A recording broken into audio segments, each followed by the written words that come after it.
संस्थानः स्थानदः ध्रुवः परर्धिः परमस्पष्टः 386 संस्थानः अत्र भूतानां संस्थिः सर्वभूतांचं अस्तित्व स्थैर्य स्थिती प्रलयात्मिका प्रलयरूपात समीचानम पूर्णपणे स्थानम आपल्या आतमध्ये सामावून घेतो किंवा प्रलयकाळी जो सगळ्यांचं आश्रयस्थान असतो असा हे अंतिम लक्ष्य आहे।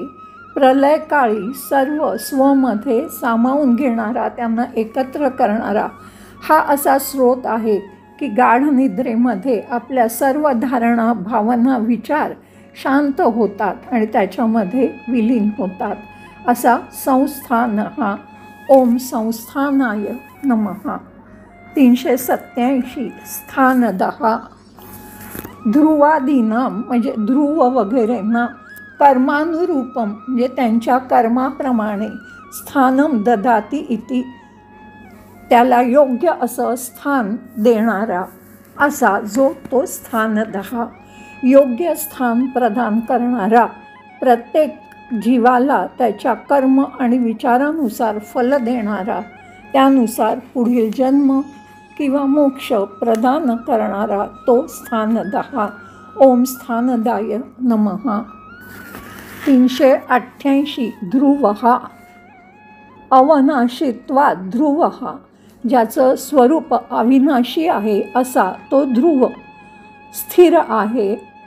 सर्व परिवर्तनशील नाशवान गोष्टींच्या मध्ये जे अपरिवर्तनीय आणि अविनाशी असं तत्व आहे तो ध्रुवः चेतना सर्व जीवांना प्रकाशित करते पण स्वतःमध्ये काहीही बदल न घडवता असा तो ध्रुवः ओम ध्रुवाय नमः।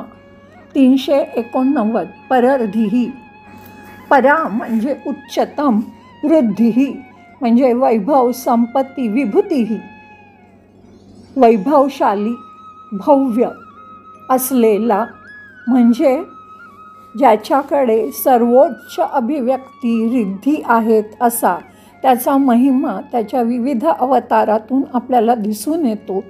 जो दिव्य महिमा ज्याचा आहे ज्याच्याकडे उच्चतम वैभव संपत्ती भरभराट ज्याच्याकडे आहे असा भव्य वैभवशाली तो परर्धिः ओम परर्धये नमः। 390 परमस्पष्टः परम म्हणजे परामा शोभा अस्य इति परमः ज्याची वैभव चमक सर्वोच्च आहे ज्याचा प्रकाश सर्वोच्च आहे असा परमः आणि स्पष्टः म्हणजे स्पष्टः सर्वोत्कृष्ट अनन्य अधीन सिद्धिः म्हणजे जो संविदात्मतया स्पष्टः म्हणजे ज्ञानरूपाने जो स्पष्ट आहे असा जो दुसऱ्या अनन्य अधीन नसती म्हणजे दुसऱ्या कोणावरही आपल्या प्राप्तीसाठी किंवा पूर्णतेसाठी जो अवलंबून नाही असा तो परमस्पष्ट अत्यंत ज्वलंत ज्यांनी भक्ती ध्यान इत्यादी आचरून त्याच्या प्राप्तीसाठी प्रयत्न केले आहेत त्यांच्यासाठी हा चेतना रूपात स्पष्ट असतो। पूर्ण ब्रह्मांडामध्ये मी स्वयं आत्मा रूपात जो असतो तो परमस्पष्ट ओम परमस्पष्टाय नमः।